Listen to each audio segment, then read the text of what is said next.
Pernahkah Anda bertanya-tanya, bagaimana perusahaan raksasa di dunia ini bisa memiliki modal triliunan dolar? Jawabannya tidak dimulai di gedung pencakar langit seperti Wall Street, melainkan di atas dek kapal kayu yang berlayar melintasi samudra berbahaya ratusan tahun yang lalu.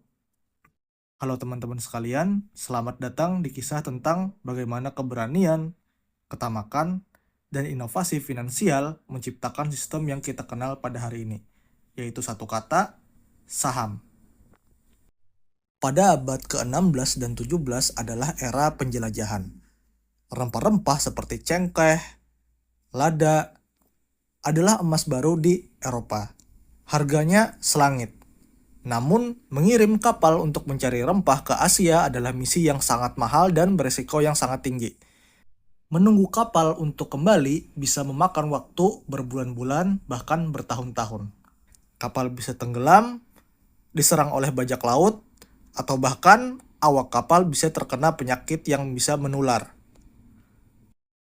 Pada saat seperti inilah muncul konsep revolusioner. Para pedagang Eropa tidak lagi membiayai satu kapal sendirian. Mereka mengajak tetangga, saudagar lain, dan bahkan orang biasa untuk patungan. Jika kapal itu kembali dengan penuh rempah, semua investor mendapat untung besar sesuai dengan porsi modal mereka. Bagaimana jika kapal tenggelam? Maka kerugian akan dibagi rata. Inilah cikal bakal konsep resiko dan imbal hasil yang menjadi pondasi dari pasar saham. Dikarenakan seringnya kapal-kapal ini berlayar, investor ingin menjual bagian mereka kepada orang lain sebelum kapal bisa kembali.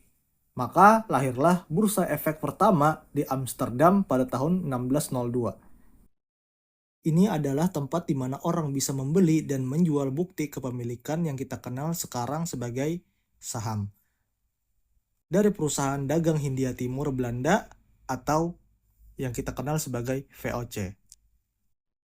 Sebelum kita lanjut lebih jauh, berikut ini adalah inovasi yang dilakukan oleh VOC pada tahun 1602. Ini menandai beberapa peristiwa penting dalam sejarah keuangan. Yang pertama adalah penawaran umum perdana atau IPO pertama. VOC memperkenalkan konsep saham yang dapat diperjualbelikan kepada publik secara luas. Yang kedua, pasar sekunder. Setelah saham diterbitkan, investor dapat saling membeli dan menjual kembali saham tersebut di bursa saham Amsterdam, menciptakan likuiditas yang menjadi dasar pasar modal modern. Yang ketiga adalah pembayaran dividen. Pemegang saham VOC di bursa ini menjadi yang pertama kalinya secara teratur menerima pembagian keuntungan atau dividen dari investasi mereka. Dari semua sistem ini memungkinkan akumulasi modal yang sangat besar. Dengan modal dari ribuan orang, perusahaan bisa membangun infrastruktur, teknologi, hingga ekspansi global yang tak mungkin dilakukan oleh satu orang saja.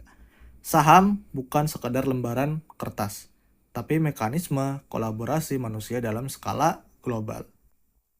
Maka dari itu, dari rempah-rempah di atas kapal kayu hingga data di layar ponsel Anda, sejarah saham adalah cerminan dari ambisi manusia untuk tumbuh bersama. Setiap kali Anda membeli saham, Anda sebenarnya sedang melanjutkan tradisi yang dimulai oleh para pelaut pemberani ratusan tahun yang lalu. Baik, mungkin hanya itu pada video kali ini.